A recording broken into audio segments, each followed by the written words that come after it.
The following is a production of DallasCowboys.com and the Dallas Cowboys Football Club. How about them Cowboys? Yeah! Go Cowboys! Let's go, baby! Are you ready for a break? Yes. Are you ready for a break? Absolutely. Ready for a break? Yeah, and so much for that. It's time for The Break on DallasCowboys.com We were on a break! with Ambar Garcia, Brian Broaddus, Patrick Walker, and Derek Eagleton. Hey guys, welcome back to another episode of The Break. Derek is nowhere to be found right now, so we're just gonna go ahead and start the show. We got Patrick and Brian here, and I wanted to start the show just like Derek always does, asking about injury updates and where we're at currently right now. Patrick, do you have that for us? I do. So first and foremost, it sounds as if Rico Dowdle, who suffered what's described as a hip contusion in the blowout win over the Patriots, he left in the third quarter, didn't return. Sounds like he dodged a bullet, and he is expected to potentially be limited in practice on Wednesday. So great news there, especially when you consider Rico lost the entirety of 2021 with the hip injury. That's what they were concerned about. Sounds like he's not going to miss much time, if any time, but we'll see if he misses this 49ers game. But it's not a long-term injury, I'm told. Zach Martin suffered a quad injury against the Patriots. He was moving well in the locker room in the post-game. Mike McCarthy said that he's expected to be a limited participant on Wednesday as well. Obviously, Martin returned this past Sunday from the ankle injury that held him out in Arizona. Tyron Smith, knee injury. Owner and general manager Jerry Jones said this morning on 105.3 FM The Fan that Tyron is iffy for Sunday against the Cardinals. Mike McCarthy yesterday said that Tyron would start out in the rehab group. They'll see how he looks on Wednesday after that, and then they'll try to ramp him up to limited participation. We'll see how that goes. I know a lot of people want to know about Micah Parsons. He had his knee and ankle kind of banged up against the Patriots, but again, he was moving well as well. Mike McCarthy said specifically there's no concern there, but there's a good likelihood that he'll be limited on Wednesday as well. Wouldn't be surprised if Parsons and Martin are DNP. Something that Jerry said about Martin that kind of stuck out to me, which was as the Cowboys start installing these veteran rest days, maybe Zach gets a veteran rest day on Wednesday. Maybe Micah gets the same. So that's the latest on the injury front. Not too bad, but we're kind of still in the wait and see pattern for a lot of these guys. Which seems to be the trend since the season started. We wait and see what happens. We wait on game day. Okay, we'll go ahead and switch subjects right now and talk about some of the opponents in the NFL and see what's going on. Last night, we know that the Giants played against the Seahawks, and they lost that game. They played? Well, they were there. They were there. They physically showed up there, and they were on the field. There you go. But they lost to the Seahawks 24-3. Right now, which I always see on the NFL puts it out, there are only two teams that are currently undefeated, which are the 49ers and the Eagles.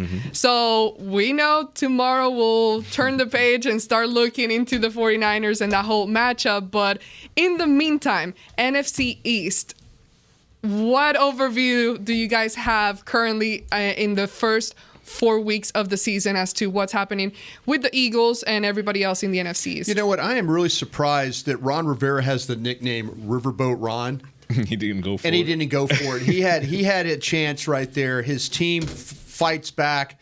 They get a touchdown as the final gun is sounding. You know, Ron, you got to go for the two there. Your team has done everything to get back in that game. You don't need to hear about being tired on drives and things like that. You had a chance to go beat a team on the road, leading the division, go get a 2-point conversion in that game right now. I always get on these coaches about knowing the condition of their teams, you know, and Ron's saying, well, my team was gassed. They couldn't run. You had momentum at that point, you know, and you had a chance. You were a road underdog in a division game. You know, find a way to end that thing right then and there. And that's the disappointing thing right now. Because I thought for sure when they scored that touchdown that they were going for two. Ron Rivera, Riverboat Ron, he's going to go for it here. And he sends the extra point team in, and I go, sir, you just lost the game right there. You know, and you wonder, these coaches, it comes down to at the end of the year, new ownership with the Commanders. I'm sorry, we lost too many games this year. Well, you're going to probably look back at that, and maybe that was the one game that was going to push you forward in the division. You know, you're going to look back, and Washington plays the Eagles great. Every year they play them great. They don't always win, but they play them great. Mm-hmm. That was a missed opportunity for the Commanders to put themselves back into the conversation with what's going on in the NFC East. I agree. I mean, all things considered, you got to go for two after that. I mean, you talk about the what would have been the game-winning drive that ended with the A.J. Brown touchdown reception from Jalen Hurts, which was, you talk about riverboat. Yeah. That was the Philadelphia Eagles saying, you know what, we're not playing for a field goal. We're playing to end this game. Right. And then you see Sam Howell and, the offense, they march down the field, you get that touchdown, and you're sitting there. And if 4th and 2, if you're the Washington Commanders and the sideline, you're sitting there like, even if this ends badly, we feel good about this. And if we're going to go down, we're going to go down swinging. Exactly. But they didn't go down swinging. He goes for the extra point, gets it, but now you're taking the risk in overtime because you just saw that your defense was having a hard time on that final offensive drive of the Eagles stopping them. So this is what you're hoping for. So, yeah, didn't like that at all. I mean, it was a massively missed opportunity for Rivera and the Washington Commanders. And then when you talk about the New York Giants, I memean, there's still a lot of football to be played. But, I mean, I think all of us believe that the Giants would be more competitive through the first quarter of the season than what we've seen. Yeah. 40-0, I'll take that all day for the Cowboys versus Giants. But you don't anticipate that they'll go in on their own field against the Seahawks, which are a competitive team. Right. Nothing taken away from the Seahawks. I think they can make some waves as a Tier 2 team in the NFC. But 24-3, 11 sacks, 3 turnovers by your quarterback. The decision, the 97, 98-yard pick six. I mean, you can't make those throws. You can't make those decisions. So, and then you see Brian Dable on the sideline getting ignored by Daniel Jones and then ultimately throwing his iPad into the bench. I mean, they got a lot of trouble in New York. So when it comes to the NFC East, I mean, we knew it would be the Eagles and the Cowboys vying for that top spot. But you thought you'd see more, better decision-making from the Commanders and just more competitiveness from the Giants in general, and you're just not seeing it. Their offensive line is bad. We saw that firsthand in week 11 1. Yeah, sacks. How bad. And they had a lot of injuries happen throughout. And that's what happens. You fall apart, but it's also the dangers of paying your quarterback, too. Now you're in a situation where probably with the Giants, there's questions dangers about of paying that quarterback. Yeah, and sometimes it's hard to get out of that hole once it's done. Absolutely. Well, the Giants, it's not for a lack of trying. Like, they've spent some significant draft capital on that offensive line, and it just hadn't gotten better. So I don't know if how they're gonna fix that. Like, that's part of the problem is you've already spent the capital. Yep. Those guys aren't playing up to par, and you spent the money on the quarterback, and maybe he's not playing up to par. So that seems like a really tough mountain to climb. And you don't know what's going to happen in a year from now with Saquon Barkley, which is the center point of your offense. Good luck. Yeah. All right, we're going to take our first break. When we come back, I have a game for you guys. We're going to play a little first quarter recap. We're at the first quarter point of the season. The first quarter is done, and I have some questions for you guys to help wrap that thing up. We'll do it when we come back. DallasCowboys.com radio. Todd thought it would be secure to jog in the cheetah savanna. Todd believed the big cat repellent he bought online was reliable. And now, Todd is trying to be faster than this cheetah that can run 80 miles per hour. But the good news is, Todd has AT&T 5G that is fast, reliable, and secure. And he learned the best thing to do is stop running and toss her the backpack with the beef stew. AT&T 5G. Fast, reliable, secure. It's not complicated. 5G requires compatible plan and device. 5G may not be available in your area. See att.com/5G for you for details. Cowboys fans, after that move, we've just coined the term Rowdy Replay. Let's roll back the tape. Okay, there's our mascot Rowdy cheering on the boys. And now he's on his phone, on his Bank of America mobile banking app? Staying on top of his finances with his virtual financial assistant, Erica. Bank of America's digital tools are so impressive. Cowboys fans just can't stop banking. Learn more at bankofamerica.com/can't-stop-banking. Erica is only available in the English language. You must download the latest version of the mobile banking app, only available on select mobile devices. Message and data rates may apply. Member FDIC. Welcome back into Dear Doctor, the show where I answer life's questions with an ice-cold can of Dr. Pepper. Sheila, let's hear from our next caller, would you? Dear doctor, my friend supported me during a tough time. But what's the right gift that says, thanks for being a shoulder to cry on? Okay, this one's easy. I say give her a delicious Dr. Pepper. Nothing says, thanks, girl, better than a one-of-a-kind soda. Yes, any Dr. Pepper flavor will do. Now, just a reminder that I don't need to be a real doctor to know that Dr. Pepper is the one you deserve. They say champions are remembered, but legends are never forgotten. United Ag and Turf offers a winning lineup of John Deere equipment built to tackle any challenge on and off the field. Legendary John Deere tractors, combines, residential mowers, commercial mowers, compact construction equipment, Gator utility vehicles, and a full line of golf and sports turf equipment. United Ag and Turf, the official Ag and Turf equipment supplier of the Dallas Cowboys. Visit UnitedAgAndTurf.com to find a location near you. Back to the break.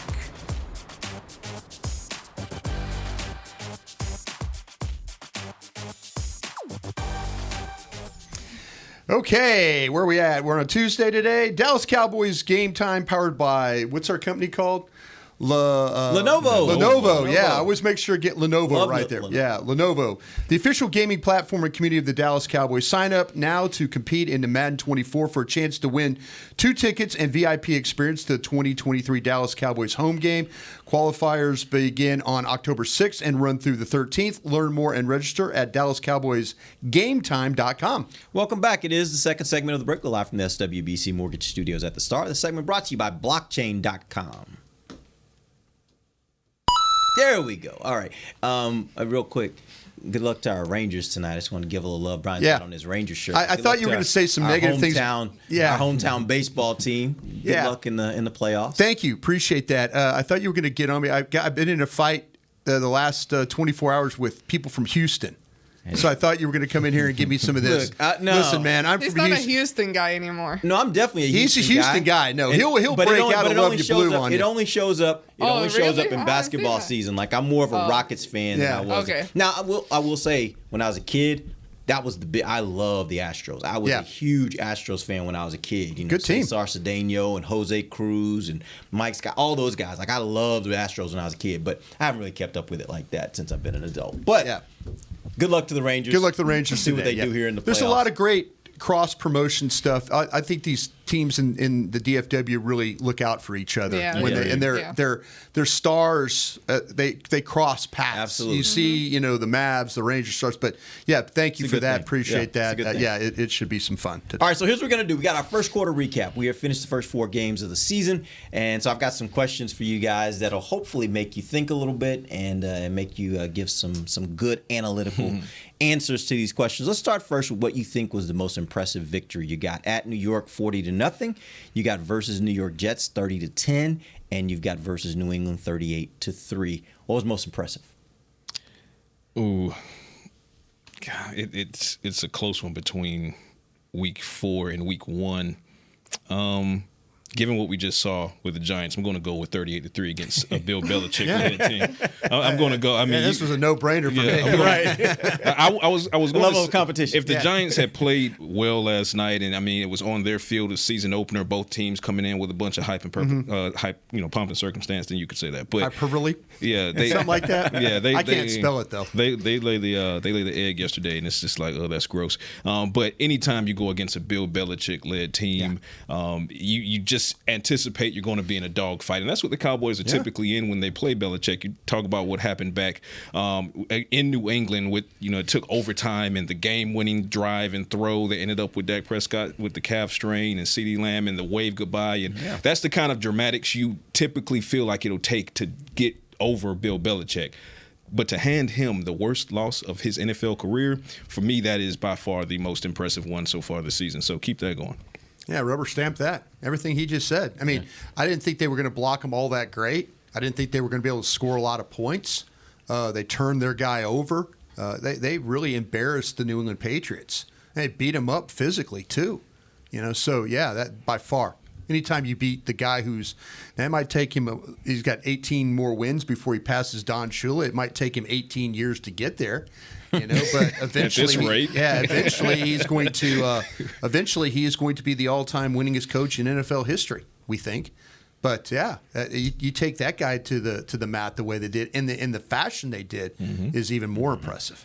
Agree, and especially after an embarrassing loss the week prior against the Cardinals, I think different aspects of the game just look good. You had special teams, everything that they did, as opposed to, he's only missed one kick, one extra point, and that was the first week. And so, now in this one, it was completely clean. I wish we would have seen the 66-yarder. That would have been fun. I wanted to see it. Yes. I just didn't want the streak to be broken. I just wanted to see it. But different areas of the game, everything that defense did with the running game, the run defense, and also the offense that we were able to see more out of this week from as opposed to the first 2 weeks. So I think all in all, in general, everything that they did was a lot more productive in a way than what we saw in prior weeks. Okay, question number 2. Who has been the better offensive player between these three? CeeDee Lamb, Tony Pollard, or Tyler Smith?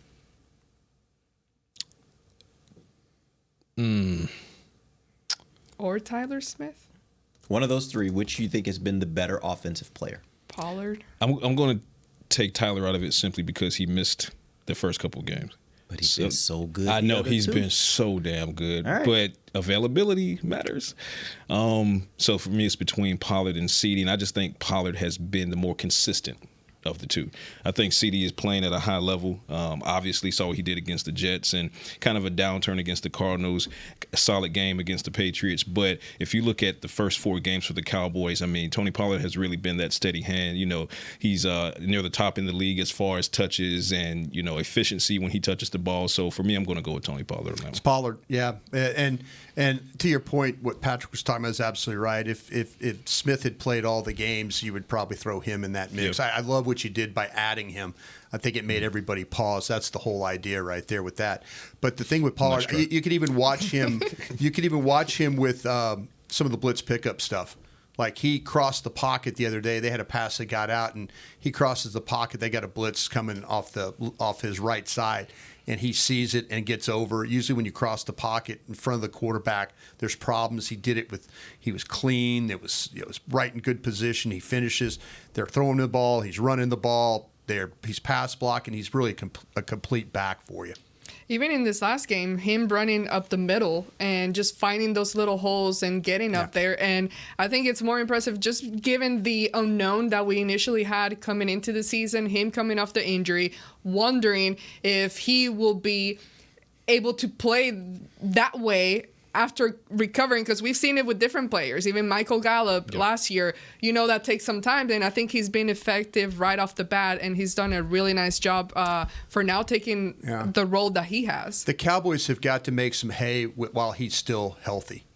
The next, the first 12 weeks of the season. Yeah. Those last 5 weeks of the season are going to be tough on him.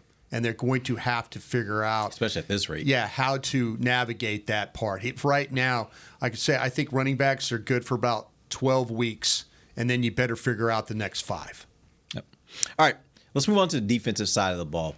Who has been the better defensive player not named Micah Parsons? I'll give you a few names: DeMarcus Lawrence, Deron Bland, Osa Odigizua. Feel free to throw in another name if you choose, but it cannot be Michael Parsons. Yeah. Michael Parsons, because we know Michael Parsons has been the best player on this team through the first 4 games of the season. DeMarcus Lawrence, the most consistent of the ones you've named, and I could also throw Osa in there as consistency as well. But when you look at Deron Bland, and he had kind of an off game in his first game at Boundary outside of Diggs when in Arizona, had a magnificent game against the Patriots, but over the totality of the first quarter, DeMarcus Lawrence, he's getting pressures as a pass rusher. He's moving around. He's on the left side. He's on the right side, impacting the run defense. Still one of the best run defenders at edge in the entire NFL, still operating at a Pro Bowl level. So all very worthy names there, especially Osa. I do love me some 0097, but I'm going with Tank on this one. Great names. I would say, okay, there has been some inconsistency, especially after Trevon Diggs left and what happened in Arizona with the defense and the secondary. There has been inconsistency with Deron Bland, but all in all, I think he's done such a good job. He's taken a jump from even last year, which last year he was thrown in there right off the bat, and he was able to pick it up right away. And I was talking to you, Derek, during the game. Not that I had a prejudgment, but I kind of did, and we all do. But the first time I met him, this is before he ever played anything for us. First time I met him, media day, I saw him. He was such a baby face, so nice, kind of a shy, soft voice, quiet, super shy. And I know we're not supposed to judge. Nobody. Don't judge a book by its cover, but we're humans and we automatically do it. And I was just like, in my head, kind of like, okay, what is this guy going to do? Like, I don't want, what is he really? That's mean. I know it, Brian. But Brian's got that judgment look on his face. Yes. But I did it, and he was amazing right off the even at practice. So again, it's one of those that I, in a way, feel so proud of him and for everything that he's been able to accomplish, and just the kind of man he turns into when he steps on the field and when he does, and not just like defending, but it's like getting your hands on the ball and ball awareness, ball hawk, I think is the term that people use. Yes. And him being able to be so focused and aware of everything that happens on the field, I think he's done an excellent job. His toughness is going to help you this weekend against San Francisco. Yes, these receivers are no joke. Yeah, there's no joke. You better be, and to be honest with you too about him, it's a home game for him being from in that Fresno area, California area. So yeah, it's going to be. But it's Osa. Osa's the one. Osa has come in through training camp and carried it over to what the regular season been. He's been absolutely on the screws when it comes to being consistent with his pass rush, the disruptive snaps we've seen him in the running game, how quick he's playing, how he's playing with power. He is just one of these guys that when you see him on the field, and there's usually, if there's a negative play, 97 is usually involved in the play. And, I love what Tank's been able to do. I kind of feel like Tank looks at, everybody talks about what Parsons does. And there was one time where Tank was Parsons. And I mean that in a way of your primary pass rush and all that. So with Parsons doing what he does, it's kind of allowed Tank to kind of step back and then show you like, okay, well, listen, young fella can really rush the passer. Watch me play run defense. Watch me, rush the passer. Watch me be a complete player. But I think that 3 technique spot is really been solidified by how well Osa's been playing. Question number 4. Bigger surprise, Brandon Aubrey or Chuma Edoga? Edoga for me. Because I didn't see anything at training camp that was that led me to believe that he was going to be more than just an okay tackle. And he's shown he was a bad right tackle in practice. Matter of fact, it wasn't just Micah Parsons and guys like that were rushing. Anybody that was a right or a left defensive end in training camp was having some success. I had my complete doubts about him. It's the second offensive lineman that I've had doubts about, second tackle, when you look at Steele as well. But Edoga has come in here, and I'll tell you what, they pass twist stunts. He's been good on his base. His run blocking has been good. I was really worried in this game because I felt like that New England had some legitimate edge rushers, and he held up just fine. Brandon Aubrey. I agree that Chuma Edoga has been a pleasant surprise. He was a pleasant surprise at guard, even more so at left tackle because we had some concerns about him at left tackle. But when you talk about Brandon Aubrey, he walks into a situation where in the Cowboys they part ways with Brett Maher, and once again they're back at square one at the kicker position. So they make these moves. You trade for Cooks on the offensive side. You trade for Gilmore on the defensive side, and everybody's like, oh, everything's looking great except for kicker. So then we're in training camp and we're dodging footballs, right? And then we see the blue white practice, and it's Vizcaino and Aubrey both basically just looking very, very abysmal. And then Vizcaino gets released. Aubrey starts trending upward through the preseason, and then we're like, okay, regular season, here we go. He misses the first extra point. Oh, here we go again. He hasn't missed a single thing since. Not a single thing. Including kickoffs. 96.6% touchback rate, 13 for 13 field goals. And in that 13 for 13, you have one that's over 50 yards. We almost got to see if he could make a 66-yarder. Yeah. So, I mean, he's shattered the Dan Bailey record and just a franchise record for most consecutive kicks made to start an NFL career. And just, I mean, that rookie is really, really taking off. I mean, he took my confidence meter from 1% to 90, and I'm not even at 91 yet because I feel like I'm firm at 90. What were you at 90% that I was kind of arguing with you about? You were 90%? I don't even remember what it was. I think it was after week 2. Yeah, but I don't remember what it was. Yeah, no, it was just it was about the kicker. I appreciate the confidence meter. I appreciate your confidence meter about the kicker. It was 90%. So I think we might be at like 90.5 right now. Okay, because once you get to 90, it's difficult to get the rest of that. And he can't get 100% until after the postseason. He's 100% for you right now, right? Basically. Yeah, listen, I'm PTSD from Maher. I need to see it in the postseason as well. So he can't get 100% confidence from me until he does in the postseason. But Brandon Aubrey, that's my surprise. They're both good options, but for me, I would have to say Chuma, just because there's a lot to say and a lot of credit to be given to someone that can consistently keep getting up and fighting back and putting in that work. Sometimes it gets to you and constantly getting beat down, and that happened a lot at training camp, and he's put in the work and it shows. But more so than Chuma, I would mention the whole O-line and all the backups right now, because I truly, because I've seen it in the past, I have this memory of like as soon as one guy, 2, and now you're telling me 3 starters are out, we're done. And that was not the case. So credit to the coaching staff for preparing these guys, quote unquote, the right way, because they're still, we know they needed to be given extra practice to be even more prepared when it comes, and they haven't been perfect. But I think they've done a really nice job, and really impressive to see Chuma just keep going and keep grinding. That was, sorry, my tongue twister there. Question number 5. Who would have the greater impact if they were either more involved or their play improved? Here are the options: Brandon Cooks, Hunter Lipke, or Luke Schoonmaker. Brandon Cooks. We haven't seen Brandon Cooks unleashed in this offense yet. And I think that's a large – I think once it happens, you're going to see just how prolific this offense can be. I mean, yeah, they're moving between the 20s exceptionally well. The issue primarily is the red zone. But that also goes to getting Cooks involved in that area as well. I just think that, he came back from missing that one game in the injury, and he's still early in the process, didn't play preseason. Obviously, most of the key starters didn't.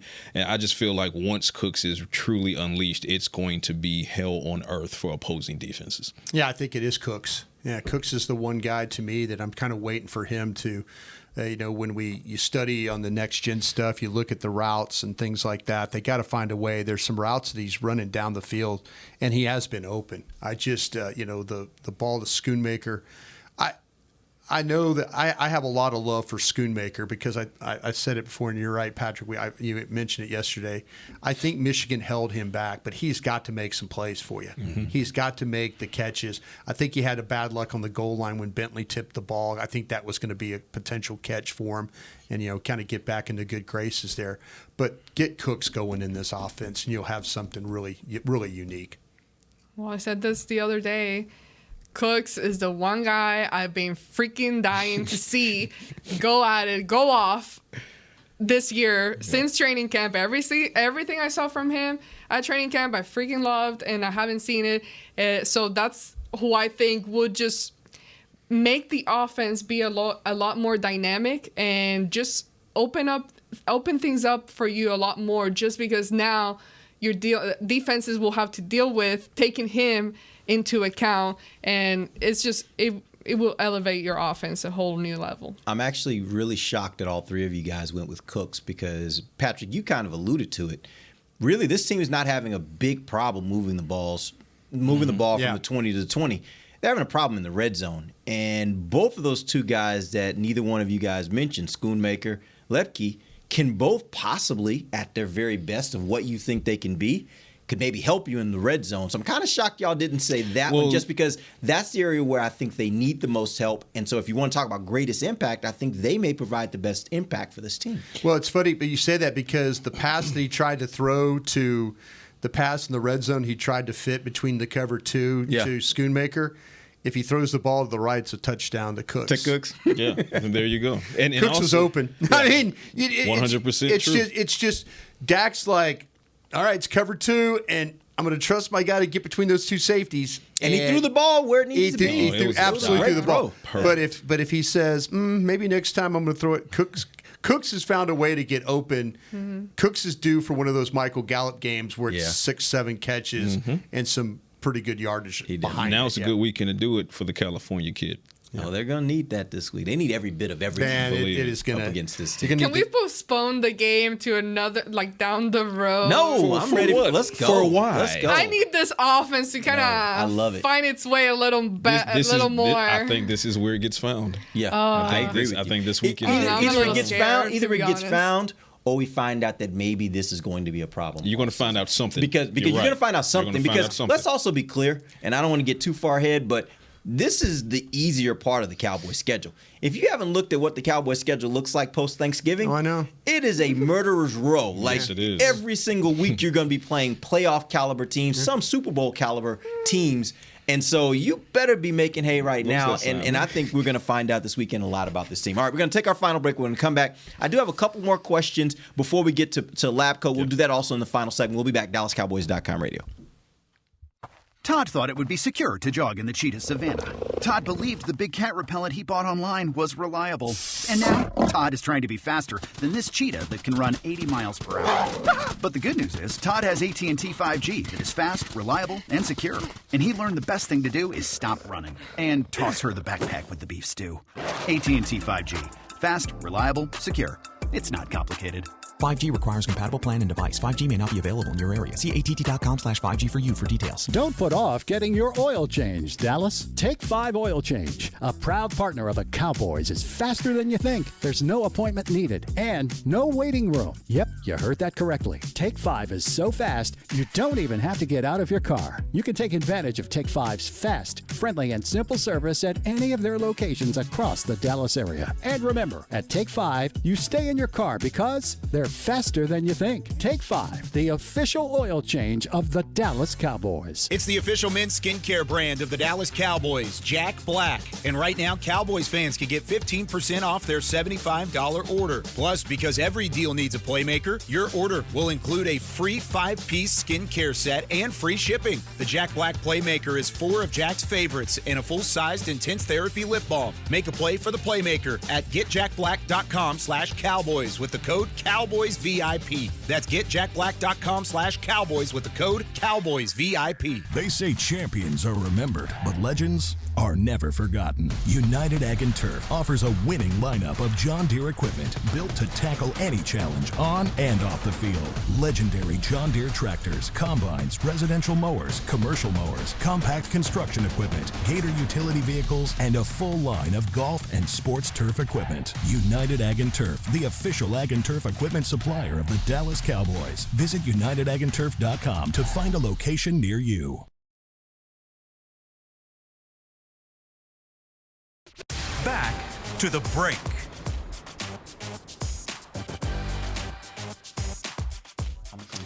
All right, here we go. Mark your calendars and get your Lederhosen and Steins ready. Frisco Oktoberfest officially returns for their 4th annual celebration on Saturday, October 7th at the Star in Frisco, featuring Bavarian-inspired activities, delicious food, and drink. Plenty of great live entertainment. Visit thestardistrict.com/events for more info. Welcome back to the final segment of the break live from the SWBC Mortgage Studios at the Star. I will tell you one thing I'm looking forward to seeing, Amber. I'm looking at this video screen, and they're showing highlights of this Puka Nacua with the Rams. I'm looking forward to seeing him in person because what he's doing right now with the Rams is just outstanding for any receiver.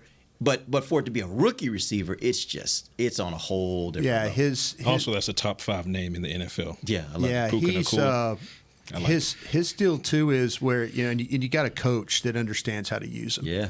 because I love what Sean McVay does with moving his guys around and trying to create mismatches, and he makes it really easy on your receivers to go get the football because he's running you open in a lot of those snaps. Yeah, it'll be interesting to see if Cooper Kupp is back by that game as well. If you got to deal with Nakua and Kupp, that's gonna be one of those days where it's gonna be. We'll see how good tough Deron sledding. Bland is that day. Exactly. All right, Patrick, I want to get to lab coat. Make sure you got some time for that. We might come back to the questions that we still had left, but I want to get to lab coat. So take it away. All right, lab coat. Beamer, bring me in. Yes, science. Let's go. Let's do it. Okay, so this week's segment of Lab Coat, we're going to focus on the numbers 67 and 37. Now, when I went into looking into these two teams, the Cowboys and the 49ers, I wanted to see if perception matched reality. Perception is that the 49ers are far and away better than the Cowboys offense. And I don't know that that's necessarily the truth, but let's see what the numbers bear out. So I wanted to look at what defenses the 49ers have faced, what they average points per game, takeaways per game. And this is where Cowboys and 49ers are neck and neck, because both of the teams all of the teams they faced average exactly 26 points per game and less than one takeaway. So that's kind of a wash there. So then you say, okay, where are the advantages for the Cowboys, if any? Well, then you start looking at QB to QB. Everybody's rolling with the Brock Purdy train, rightfully so. He's undefeated. He's done well since he's come into the league, the injury notwithstanding in the conference championship. But here are the numbers. Dak Prescott, 908 passing yards. Brock Purdy, 1019. Not too far, but edge to Purdy there. 4 touchdowns for Dak Prescott to 5 touchdowns for Purdy. That's almost a wash, especially when you consider the Schoonmaker drop. 1 interception for Dak, no interceptions for Brock Purdy. Let's say that's a wash for the most part. Dak was sacked 6 times through 4 games. Purdy sacked 7 times. That's kind of a wash too. Here's where it really gets interesting. Dak has not fumbled the ball once. Purdy has fumbled the ball 4 times. He's only lost it once, but he has trouble protecting that ball when he's under pressure and he's getting knocked around. So then where really is the advantage other than those possible fumbles the Cowboys can get? It's red zone. So thanks for that segue from last segment. Red zone, red zone, red zone. 49ers are ranked 7th in the NFL. They are 67% with proficiency in the red zone. Cowboys are 3rd worst at 37%. Yeah. That's where the two magic numbers come in, 67-37. If the Cowboys can flip that or even improve upon their 37% in San Francisco, they have a fantastic chance of winning this game, especially with, like I said, Purdy. He'll put the ball on the ground if you knock him around a bit. Here's what's also promising, though. Cowboys are 44% in the red zone on the road.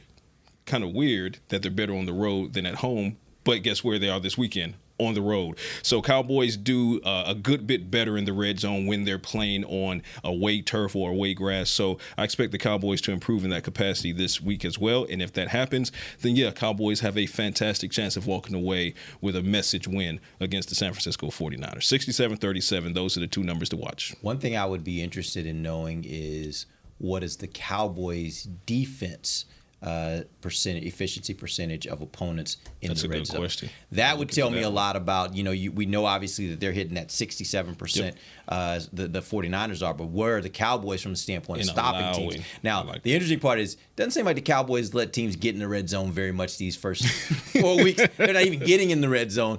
It's either feast or famine. They got a big play or they don't get in the red zone, right? But I would be interested to see that. It might be something you want to kind of check out. Yeah, I'm going to dig into that. See what that looks like. Now that you got next gen stats, they let me can easily pull in. They let me in. Oh, I will also add one final thing, and I know Brian would love to tag on this, and he'll probably touch on this in the scouting report also. When you look at the defenses that each offense has gone against, edge to the Cowboys. Cowboys they're averaging 2 more takeaways per game than are the 49ers defense, and the 49ers defense is allowing almost 5 more points per game. So those edges go to the Cowboys as well. I was just looking at next gen. I love doing this stuff. That's great, isn't it? The one that got my attention right off the jump was the 49ers have generated the 3rd highest pressure rate at 42% when sending only 4 pass rushers this season. They don't have to blitz you. They don't have to blitz. Yeah, and they don't let you throw the ball in the middle of the field, which Dallas really hasn't tried very much. So those are a couple of things we'll talk about. I wonder how much Bosa accounts for that percentage. Probably about 80% of that. Actually, only Micah has generated 103 pressures. He's generated 103. Nick Bosa has 93 over the last 2 seasons. So Micah is generating more pressures than Nick Bosa the last 2 seasons. And there you go. There we go. All right. Dude, my heart is already racing. My hands are sweaty. Soup for your soul. Man. They got some good players on both sides, on both teams for this game. That's why it's going to be such a fun game to watch. All right. I do have a couple more questions. We'll see if we can get 1 or 2 here before we end the show. Which is more concerning problem for you? The red zone offense, the rush defense, or the offensive line health? Red zone offense. The offensive line health, I think they've, knock on wood, they've gotten through the worst of it for the most part. I don't knock on wood. Well, the reason why I look like that is because going into the season, we all knew at the age that Tyron is, and you may even start to say the same thing about Zach as time goes on.